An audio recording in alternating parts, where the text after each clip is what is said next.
Good afternoon, everyone, and welcome to an episode of College and Career Pathways, where every Monday, Wednesday, and Friday at 2 p.m. we provide you with information on various colleges and universities, financial aid resources, skilled trade professions, training opportunities, and career readiness skills, all designed to help you make the best career decisions possible. I am Toni Cureton, your host, and today we are back with Michigan Schools and Government Credit Union, and they're continuing in our financial literacy series. Welcome back, Colleen. We're so glad to have you. Thank you so much. Great to be back. Great to be here again. Good deal. Today we are going to be talking about the cost of living on your own. You know, the various things you can anticipate having to pay for. So take it away, Colleen. All right, we have a short video here. I'll go ahead and play for you.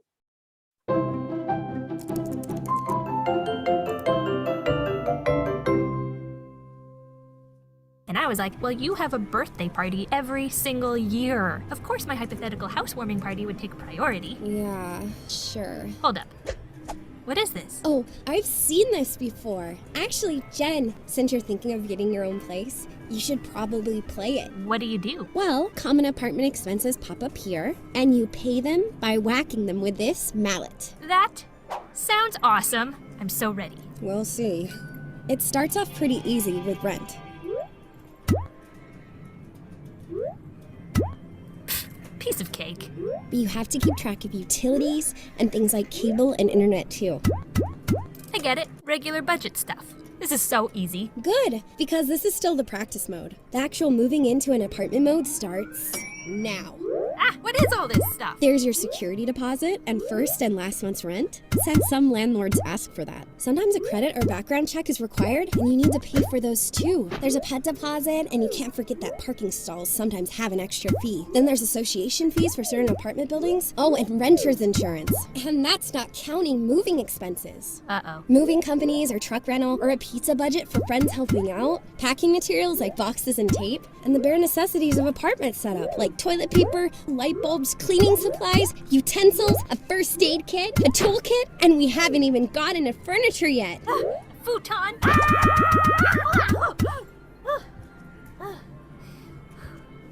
How did I do? Well, you missed your pet deposit and your electricity bill, so you'd be living in the dark and you wouldn't have your cat. And judging by your score, it looks like you need to have a lot more than just a couple months' rent saved up before you make the move.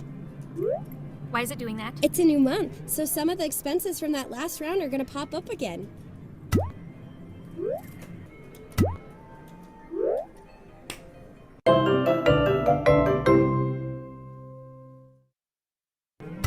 So when does this game actually end? Oh, Jen, it never ends.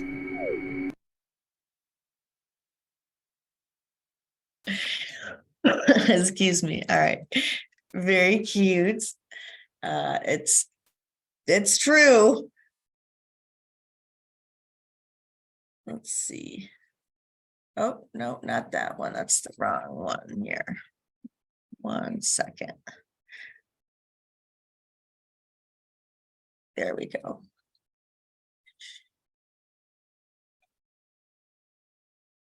Okay. All right, now we see living on your own, right? Okay. So this today is thinking of kind of that first move, that first time you're away from home, you're really out on your own, supporting yourself.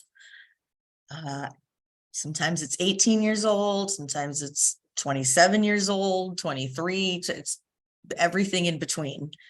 Sometimes you think you're ready, and then you start crunching some numbers and you realize you're not. Maybe you get a great job and you can support yourself a little younger than you thought. But before you decide, yeah, I'm going to move out. I'm going to move out this summer. Yeah. At the end of beginning of the summer, I'm going to go find myself an apartment. Okay, well, let's say, let's say you do. Let's go make a plan for you. The build a budget. It's got to start with the budget. It's got to start with the blueprint, right? You're essentially saying, I'm going to go find a house. I'm going to go find somewhere to live. Well, you can't just walk into a home and live there.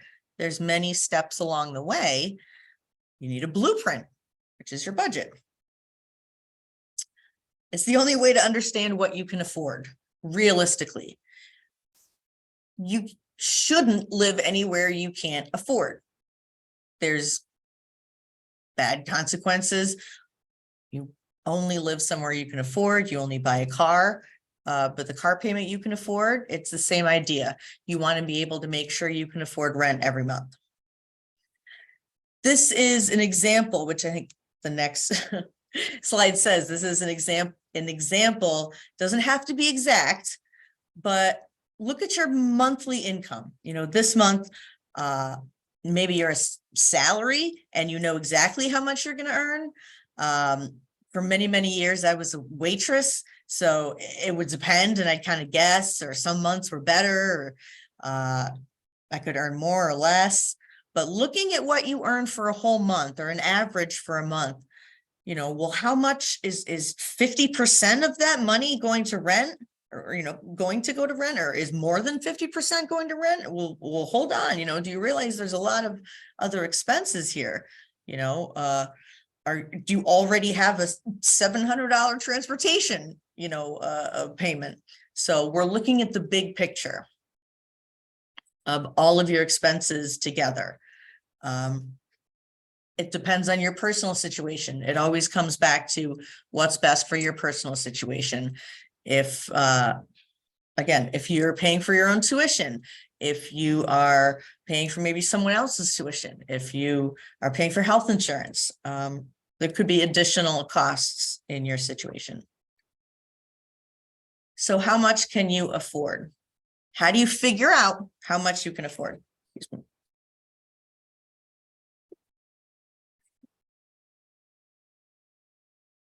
A good idea is to take, let's start with the rent. Let's say $750. For the sake of argument, we're going to say $750 a month. Now, $15 a month is mandatory for, well, I should say renter's insurance is mandatory. Same as there's homeowner's insurance, there's car insurance, there's boat insurance.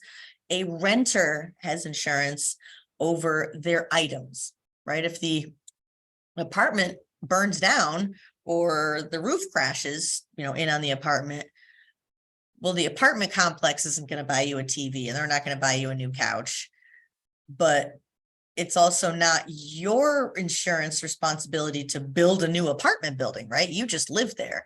So they have their own building insurance and you have insurance over your stuff. It's cheap. It's probably even less than $15 a month. I'd say $10 a month or so, or even less. But make sure you add that in. Make sure you find out how much it is going to be. Utilities. Depending on the exact apartment you get, sometimes the rent will include 1 or 2 utilities, but rarely all of them. I've lived places where it covers the water and the electricity, but you got to pay for the heat. It covers the heat, but you got to pay for the electricity, or you have to cover both of those, which again, might be a big difference. In Michigan, you know, you use a lot of air conditioning. Sometimes you use a lot of heat, warm air. Another time, your bills are going up and down depending on which bills you're talking about. So you're looking at all utilities. Well, that's $945. We started with, how about we start with $750? Okay, now I'm really looking at $945 as just the amount to live, my living expense, just to physically be in the apartment is about $945. Okay, does that work? Is that 50% of my budget? Oof, or, you know, the 50% of my income. Oof. Come on. In this case, for it to work in that pie chart, $945 divided by monthly net income, meaning your monthly take home.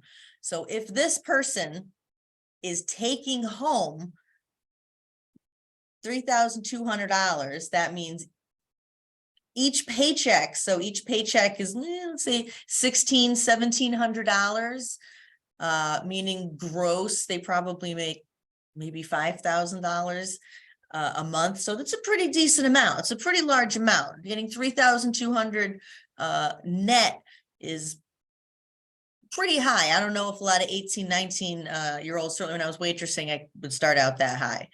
But that 945, the number we came up with for rent, but our realistic living expense, that number divided by our net income, ideally the number we get is 30, right? The pie chart said 30%. If we come up with the number 945 and we only make $2,000 a month or $2,500 a month, wow, that's almost 50% of my income. What happens if I break my leg and I can't waitress? I literally can't waitress on crutches. I can't even hostess. I can't do anything. How do I gonna pay my rent? You gotta come up with it somehow. What if I don't get the hours? What if the restaurant shuts down? What if I go down to part-time? You cannot have your entire living situation dependent on, your job. Your job supports you, but if you didn't have your job today or, today, you're going to be okay tomorrow. You should have some money saved. You have money, you have money, you have food in the fridge, all of those things. But you cannot, if you don't have money coming in with your job and you can't do anything, it's a terrible situation. So 30, you're trying to get as high monthly income as possible and to get a realistic percentage of your income. So first apartment, you're out looking, right? If you don't have anything to compare it to, you've only been to your parents' house, you're going to look at multiple apartments. I suggest looking at multiple apartments. Even if you really like the first one you see, still do some comparison shopping. Look a little bit above your budget, look a little bit below your budget. Make sure you're finding the one that's right for you. What happens when you find the apartment you love, but it's way outside your spending ratio? Now, we kind of talked about this with buying a car, when we're buying a used car or buying a new car. And before we got to the dealership, we had decided on, I can afford, $300 a month payment. And then by the time we're walking out, the salesman's talked us into a $400 a month payment. It's a pretty significant difference. That's another over, it's $1,200 a year. Well, what if the apartment, I love this one. I said I could only spend, $800 a month, but this place is $1,000 a month. I really love it. That's another $200 higher than you thought you could afford, than you plan to afford. If each piece of your life is each, element, each expense is stretched above what you can pay, it's just a little bit above it. Well, if your car's a little bit above it, your rent's a little bit above it, that's where you start to really get into trouble. So look at multiple apartments, but be realistic. If you cannot support yourself, what if you live with a roommate and your roommate moves out in the middle of the night and you still have to pay rent? Can you get a new roommate in time for rent to be due? Do you have enough saved up to pay both of the rents? It's a big, lots to think about. But you really love this apartment, man. I really love it. It's got a balcony, and that was the one thing I always wanted. Is I never had like a patio or a balcony or anything other than a hallway I could walk out to. And that's what I always wanted. So if I found in my price range a place with a balcony or just a little bit above it, well, can you increase your income? Is there any way you can work extra hours? Can you pick up an entire extra day? Can you maybe nanny for a friend one of those days? Do you have a side hustle that you can maybe hustle a little harder? Reconsidering your must-haves, in the sense that, like we were talking about with cars, it's got my car's got to be 4x4. It's got to have cloth seats. If you're telling yourself, I need to have my own dishwasher, I need to have my own washer and dryer, you're going to have a very small pool of apartments to pick from. And if you have your own washer and dryer, I'm going to tell you it's out of your budget. You're going to share probably a washer and dryer for your first apartment, most likely, because that's a lot of money. But what if you can reduce other spending areas? Now, depending on your situation with the car, I was using the example that you had, maybe chosen a car that you couldn't afford. Let's say you have a car you can afford. You have a $300 a month car you can afford. And you know what? You're going to be finished paying that car off in 6 months. Wow. So that's only 6 months more payments.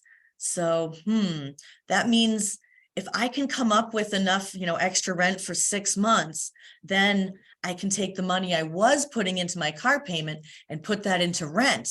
Okay. That might work. Is there another area I can come up with the money? Because you're no longer making payments on the car, you can actually reduce the car insurance if you'd like. So perhaps you're saving money on car insurance. Maybe this apartment is closer to your job than what you have now. So maybe you spend less in gas. You're really looking at all of the areas, right? Share the space. I recommend getting a roommate.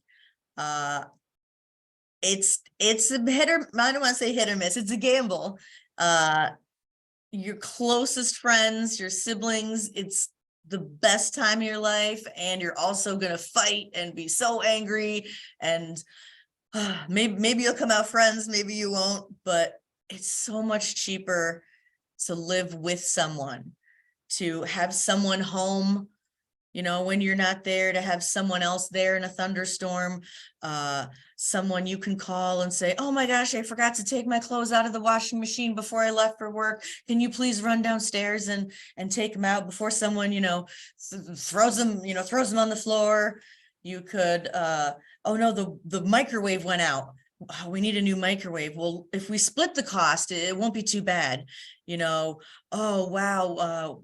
We really want to get, Disney Plus. Well, I'll get it in my name, but we'll split the cost. So a lot of little things along the way can be cheaper if you're living with a roommate.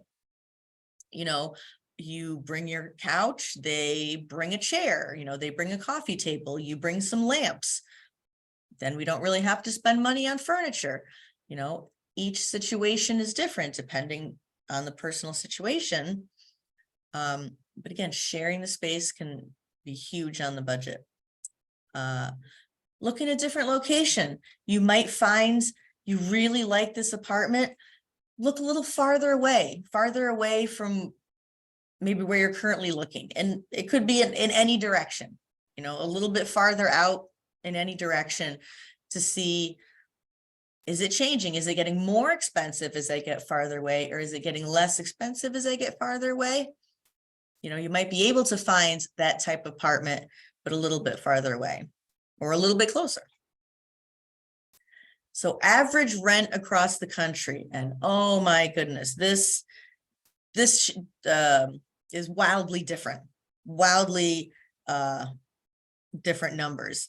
For the Midwest, Indianapolis, Cincinnati, 848, 898 for a single person. And I'd say, that's your rent. If you lived by yourself in your own apartment, I'd say it's definitely $1,000, probably $900, at least $900.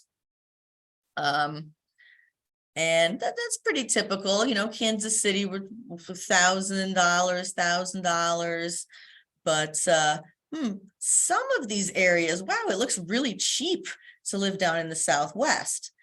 Some people who are thinking, oh, I can't find a job in Michigan. I can't find a job anywhere. Maybe you can, oops, let me back out of here. Perhaps if you were to move to an area, I know in like North Dakota and South Dakota, they're always looking for people to move there. And it's really cheap to live there. Maybe you move to a different part of the country. On the other side, maybe you move to Chicago or to New York City, and oh my gosh, the prices jump dramatically. It's really unbelievable. It's kind of a Ripley's Believe It or Not. I lived in Connecticut and my best friend lives in New York. So I've spent tons of time in New York, and she had an apartment in her 20s and she had a bedroom. And now we could touch both walls. It was she had a single bed and there really wasn't much more than that. And a friend and the friend's boyfriend. So the two of them were in one bedroom and she was in another bedroom. So 3 people living in a 2-bedroom, and they each were paying over, I think they were each paying $1,100. They were each paying over $1,000. And I was living alone in a bigger apartment than their entire apartment, paying like at the time, I don't know, like $800 or something. It's very different. How much you make at your job, how you budget, your transportation costs. It really depends on where you live. We do these budgeting simulation activities, and a lot of people want to pick public transportation. And I'm like, well, hold on. Are you going to be able to have 100% of your transportation, public transportation, going to work, going to the grocery store, but think about it. And they're like, oh yeah, I'll move to Chicago, I'll move to New York City. And in that case, you can. Well, okay, but if you're moving to Chicago, then the rent prices are going to be different. The car insurance prices are going to be different. All your other expenses are going to change with the location. So it may not be really different, but hey, if you're used to paying $800 a month and suddenly you can't find anything less than $1,200, you're going to have to start looking, in a new area. And it is more than just rent. What are expenses that you have to pay besides just your rents?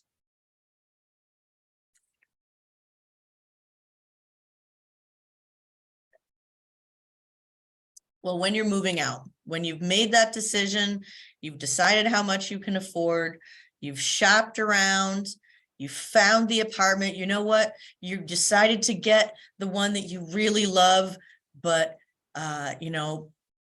you decided to give up, the cable TV, and you decided to take on a roommate instead of living alone. You're able to afford it now. Now it's time to move. You got to plan that actual day. Okay, well, how about Memorial Day weekend? It's a 3-day weekend. I really need time. I got to consider that other people have, Memorial Day weekend, people probably have plans. Think of, a 3-day weekend, maybe it's President's Day, something when people can help. What are some expenses I need for that actual day I'm moving? Well, first and last month's rent. You may have to pay that at the time when you sign the lease for the apartment, which might be a few days before you actually move in, or they might want the money that day. First month, they want you to pay for the whole first month, just kind of as a safety. Like, all right, you can't just live here for free for a month and then pay next month. We want you to pay for all of this month right now. And then starting on the first, you're paying ahead for that next month. And then on the first, you're paying ahead for that next month. A lot of places include last month's rent. I haven't paid last month's rent, but the way they have this written in this program is they're considering last month's rent the same thing as a security deposit. Any apartment is going to ask you for a security deposit.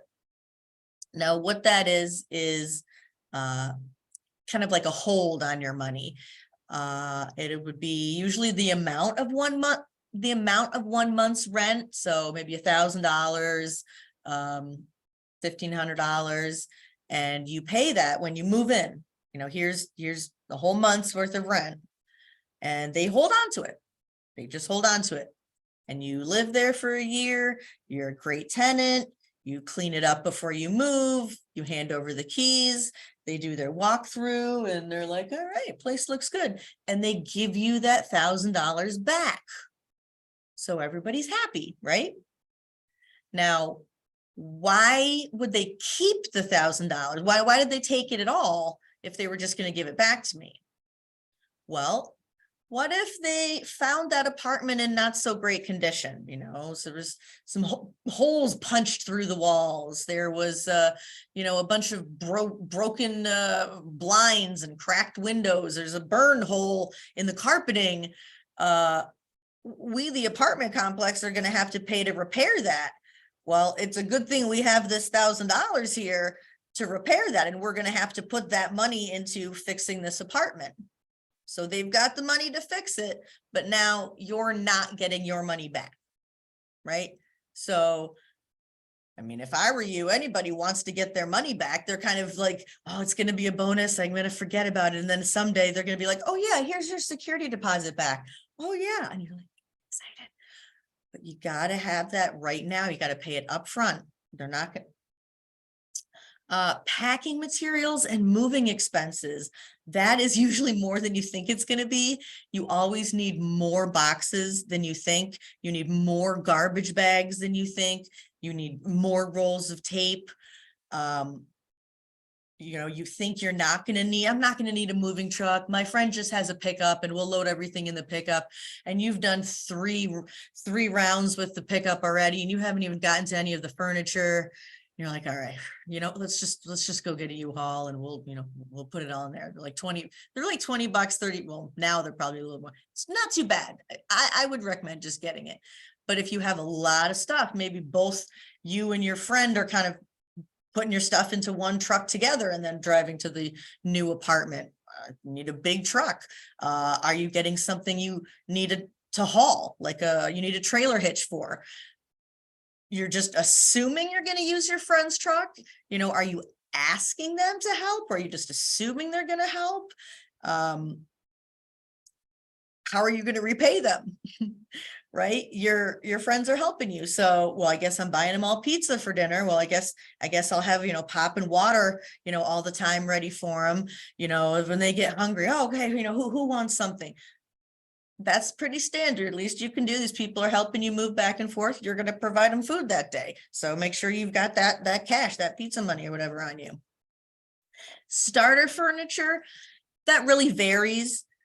Depends on what you're taking from your house. I'm an only child, so I really took my whole bedroom pretty much. I took the bed, the dresser, everything. But if I were one of 3 or 4 or 5 kids, I may only be able to take the bed and then have to get myself a dresser and get myself a coffee table and all these other things. But maybe my roommate's going to bring those things. The way they have it, and we'll get to the prices later, they have it spending a lot more on starter furniture. Starter furniture you can get at garage sales and thrift store like Salvation Army, a great DIY, respray paint something, put lace around it, go to Joann's, look on Pinterest. There's a ton of great stuff. So you can get some pretty cheap furniture for your first apartment. Ongoing expenses. So these are expenses once you move in. I've already moved in, so I have to pay that electricity every month, that utility. We've factored that into that kind of that $945, right? So we know we can afford that with the rent. Renter's insurance, we factored that in. Internet, not everyone's going to get cable. Most people probably not going to get cable, but let's replace streaming services with cable, because if it's, well, it's Hulu and it's Netflix, and I have a Patreon, and I have Sirius XM, and I have Apple Music. So that will, wow, that's like $70 a month. You could have very easily the higher or same amount as cable in, different streaming services adding up. Security monitoring and parking. this is a conversation you need to have when you're comparison shopping. And you've got to ask tons of questions before you sign that lease, before you decide which one you're going to go with. You'll see all these wonderful, covered parking, and you're like, oh, this is great. Oh, wow, covered parking. And then when you sign the lease, you're like, well, this isn't as much as we talked about. Oh, well, in order to park in front of your apartment, you got to pay for the covered spot. We have free spots. I mean, you can park over here for free. That's fine. That's the $7.45, but for another $25 a month, you can park right here in front of your house. And you're like, really? When they did that to an apartment I lived at, it was all free. And then they built these covers, and then they said, okay, now anybody who wants to park under here has to pay. So all the people, we've been parking there the whole time, but they can do that. It's their place. Are they going to raise that, next year? Oh, now it's $35 to park under here. But you know what? It's a personal decision. If wintertime in Michigan and not having to clean your car off is worth $35 a month, then maybe that is. But again, you're factoring it in yourself.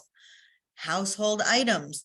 You forget, I need detergent. I need toilet paper. I need some sort of Windex cleaning. I need garbage bags. I need paper towels. There's all these little things that are like, oh, well, that's just that. But then you need all of them. Oh, I need deodorant. I need shampoo. So saving up before that big day, that big leap.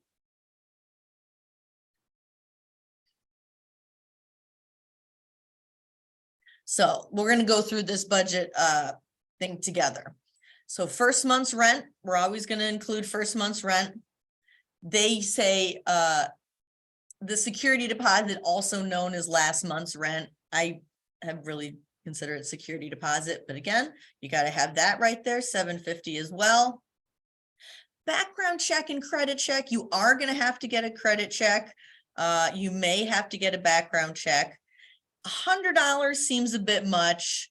Oh, sorry, I have to press the button again. $100 seems a little bit much, but if you want to live there, if sometimes there's an application fee or a touring fee, or again, if you put down a deposit on an apartment and then you change your mind, you're going to lose that. Moving costs, $500. We talked about, getting a truck, getting boxes, getting tape, other supplies.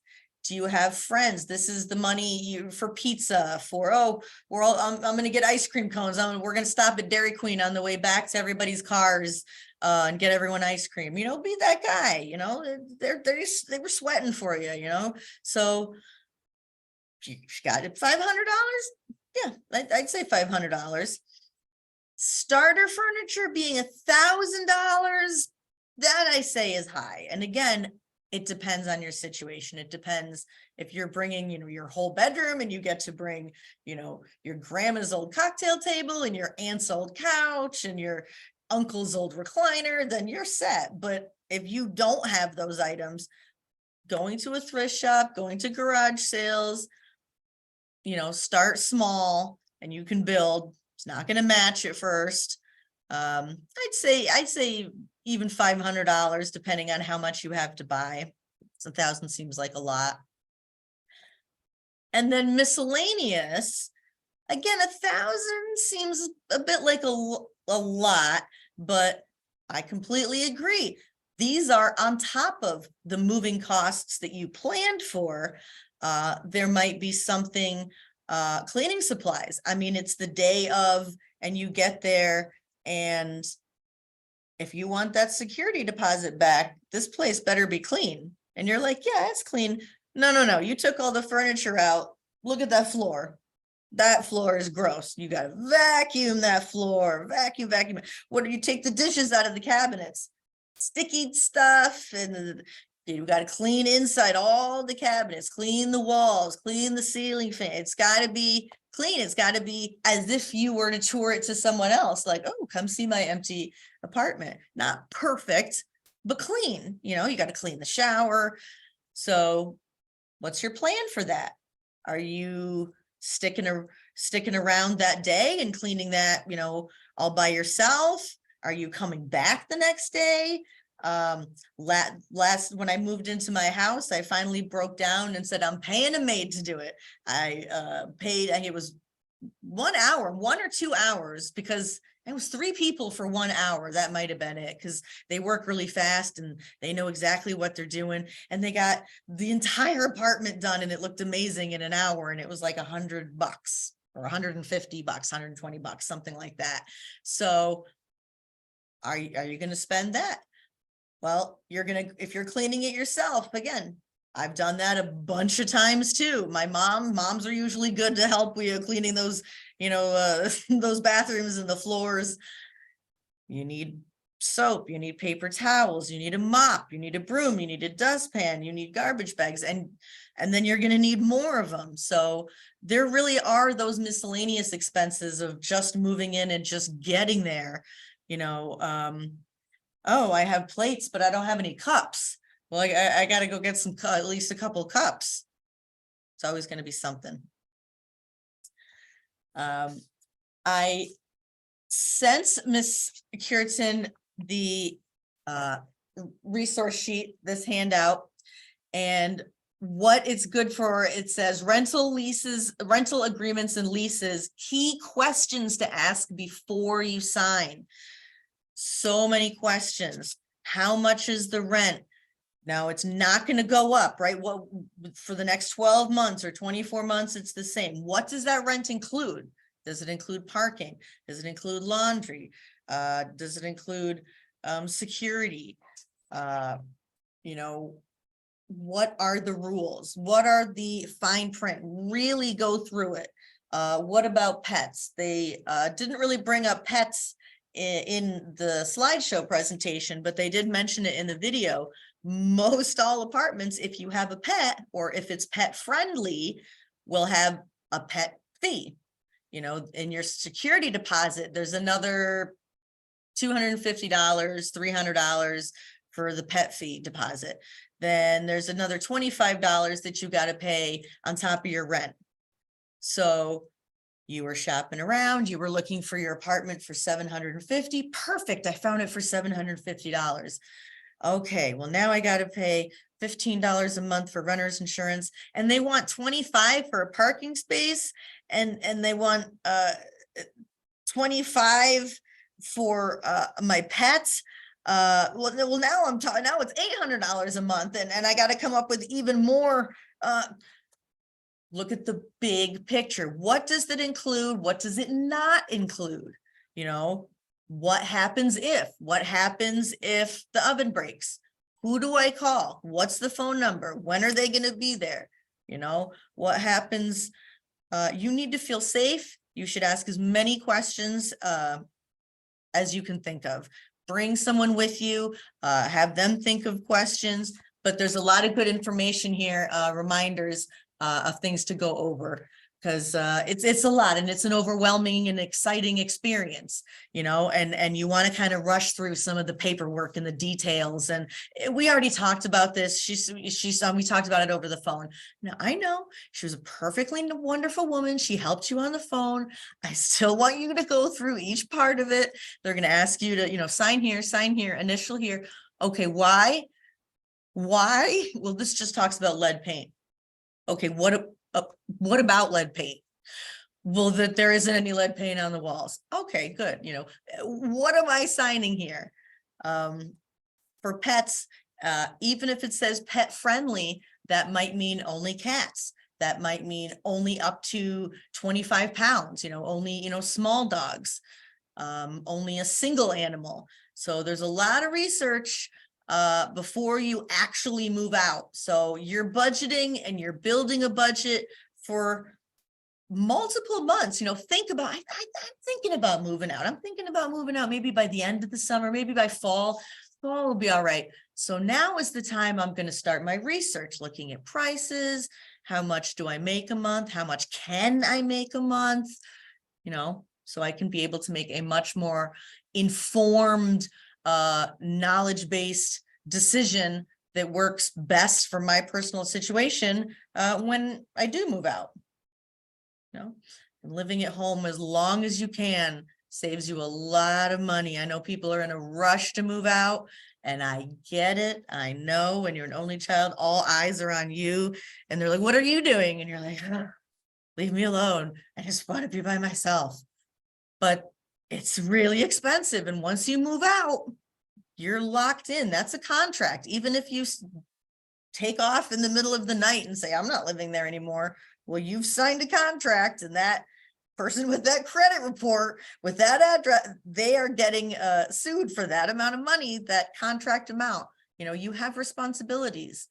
You can't return the car. You can't return the apartment.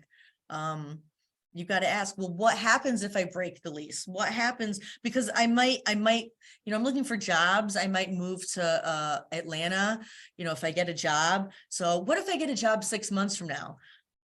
Well, that's fine, but you're still responsible for paying for 12 months. And you're like, well, I can't just leave after 6 months. No, we can write up a 6-month lease, but that's going to be a lot more expensive, because believe me, I've gotten some 6-month leases purposefully not to be locked in for a year, and then ended up staying a year, which costs more, but it was a safety net in case I did leave. If you think you're not going to stay for 2 years, if you're not sure you're going to stay, don't commit to that amount of time.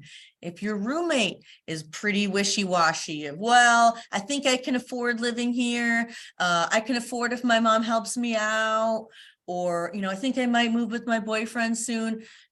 You need to make sure whoever that roommate is 100% good for whatever their contribution is, whatever their portion is, that you've had a discussion. Okay, we're splitting the electricity, or you're going to pay the electric and I'll pay the gas.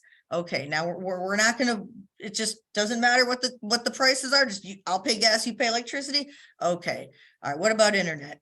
Okay, we'll split that down the middle. You have to have that conversation. You have to have it in writing. You can't make assumptions. By what day, if the apartment's in my name and rent is due on the 1st, what happens if you don't give it to me on the 1st? What happens? Are you agreeing to pay the late fee? Well, no, I should just pay it. Well, what if I don't have the money? Well, if both of our names are on the apartment lease, then that's another situation. So there's a lot of conversation to be had to avoid worse conversations later, right? To avoid a fight, a misunderstanding, an assumption. I thought I was taking the TV. I told you no pets. What do you mean you're bringing your boyfriend and your boyfriend's dog in here? That's not what we agreed to. Make sure we're laying some ground rules. Again, is this a friend that's going to be honest with you, that's going to say, yeah, okay, he won't stay over, and then he won't? Or is this a friend that's like, yeah, he's not going to be here, and then he's always going to be there? Sometimes not sometimes, you always learn through experience, sometimes for the good, sometimes through the bad. You always learn through experience. You want to protect yourself. Don't put your name on something unless you're 100% sure of it. You've looked over every piece. If the apartment is in her name and you're the roommate moving in and giving them, $800 a month, that's fine. You can be that person. You don't have to have your name on the apartment. Just make sure you, again, have an understanding. What am I responsible for? What do I understand consequences are? What happens if I want to leave? All of that.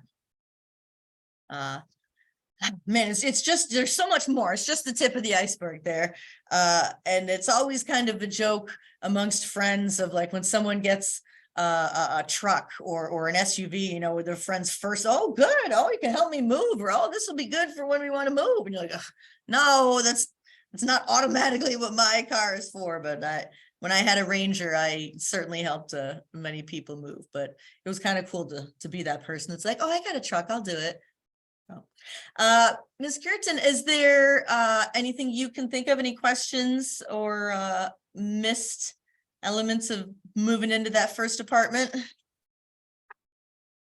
No, you've covered everything quite thoroughly. And actually, I was sitting here grinning the whole time because I was reflecting on past experiences from college, going forward, and, roommate arrangements and checking leases. And, again, cannot emphasize enough that you, have to read everything, make sure you get everything in writing, including the responsibilities of what each roommate may or may not provide. It really does save a lot of hardship and arguments if you iron out in advance what is expected of each of you and what your responsibilities will be.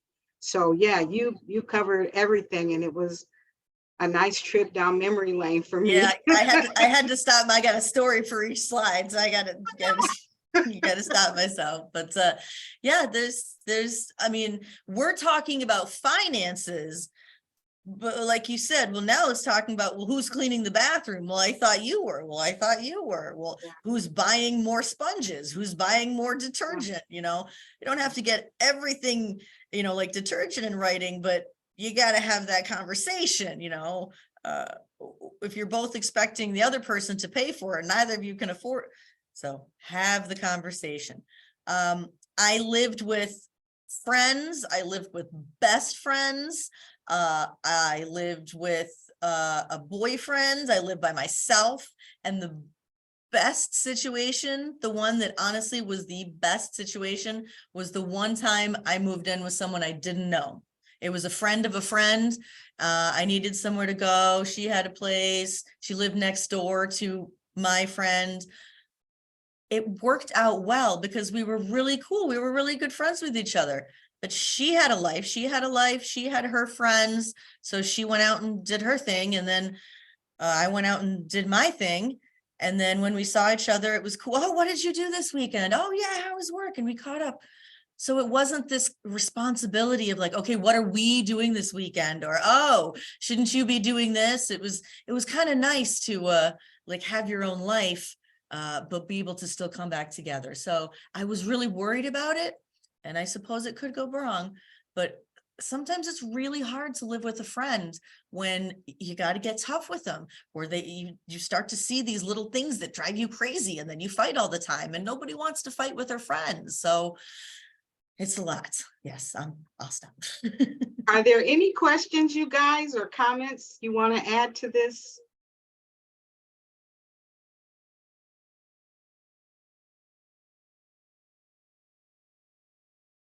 All righty, then we will bring this session to a close. Thank you so much, Colleen.